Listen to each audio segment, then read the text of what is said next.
जैसे कल आपके परसों आपके सत्संग में सुना था कि कृष्ण जी जो भी करते हैं तो गोवर्धन की मैं परिक्रमा दे रहा था। उसके बाद कृष्ण कुंड के पास पहुंचे तो मेरा पैर फिसल के आधा शरीर कुंड में चला गया था, तो दूसरे तो उन्होंने पकड़ लिया हाथ, मतलब अंदर नहीं जाने था। तो इसका मतलब क्यों गलती हुई थी क्या? नहीं, कोई घटना घटनी थी, भगवान ने बचा लिया आपको।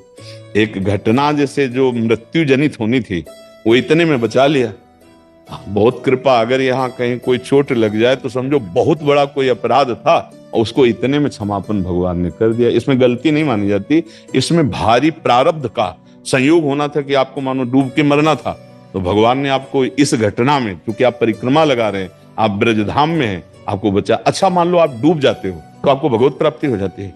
दूसरे जरूर कहेंगे कि यार परिक्रमा कर रहा था बेचारा, स्नान को गया मर गया, लेकिन आप पक्का समझना उसे भगवत प्राप्ति हो जाएगी। जो बड़े बड़े योगी जिस प्राप्ति के लिए, क्योंकि ये ब्रज है, जानबूझ के आत्महत्या करोगे तो भूत बनोगे यहां भी। आगे भैया बाबा ने कह दिया तो बोले वो ऐसे ही उबे है संसार से, नहीं भूत बनोगे। हाँ, ये स्वाभाविक घटना की बात कर रहे हैं कि अगर ऐसा कभी मान लो ऐसा, अब वो समझ में तभी आएगा जब हम किसी सत्य वस्तु को अपनाएं, सत्य वस्तु को जाने। नहीं तो लगेगा कि अब समय ज्यादा नहीं से। दो मित्र थे, एक मित्र गलत मार्ग में चला गया, एक अच्छे मार्ग में, रोज गंगा नहाना, नाम जप करना। ऐसा जब दोनों मित्रों का मिलान हुआ, वो वैश्यागमन करना, शराब पीना, ऐसा, तो वो बूट पहने अच्छे से और वो नंगे पैर गंगा स्नान करे। तो जो गंगा स्नान करता था उसके इतना बड़ा खजूर का कांटा लगा। खजूर समझते हैं ना, बड़ा कांटा होता है। पार कर गया, वो बैठ गया, राम राम राम राम ऐसे कह के। वो जब निकला तो कहा, देखा कहते थे ये सब नाटक है, क्या मिला तुझे? और देख मैं बहुत मौज मस्ती से चल रहा हूं। और आगे चला तो एक धूल में, ऐसे ऊंची धूल थी, ऐसे लात लगा, उसमें देखा हीरा। लौट के आया, देख बोल तेरे कांटा लगा, मुझे थैली मिली हीरे की। उसको लगा यार वास्तविक सब नाटक है, क्योंकि मैंने देखा है वैश्यागमन करता है, शराब पीता है, इसको थैली मिली हीरे की, और भजन करता हूँ, राम राम बोलता हूँ, गंगा नहाता हूँ, खजूर का कांटा लगा। तो जब किसी भक्त को संशय होता तो भगवान किसी न किसी रूप में आके संशय निवारण करते हैं।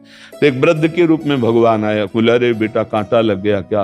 भगवान की बड़ी कृपा आपके ऊपर है। बोले आप कैसे कह सकते हैं भगवान की कृपा? ये कृपा है, कृपा तो उसके ऊपर है। देखो ना, वो हमारा मित्र जो गया तो उनका बेटा, तुम्हें दोनों की बात याद नहीं, तुम्हें पता नहीं, इसने पूर्व जन्म में सुकृत किए हैं और अब पाप कर रहा है।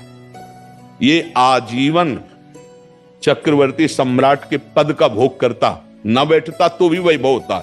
इसके पाप कर्म से सारे पुण्य क्षीण होते चले गए।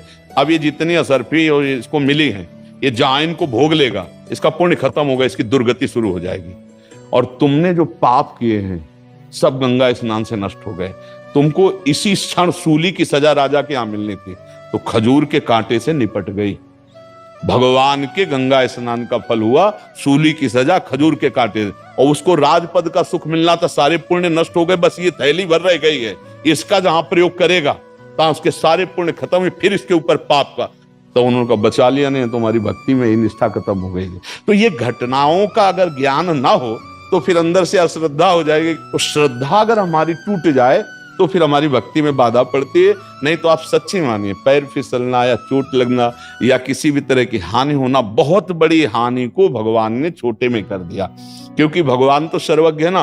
अब गिरिराज जी की परिक्रमा लगा रहे, वहां पाप कौन हो सकेगा? पाप थोड़ी कुछ बना, हमारे पाप का नाश किया गया। ये बात समझ रहे हैं? हाँ।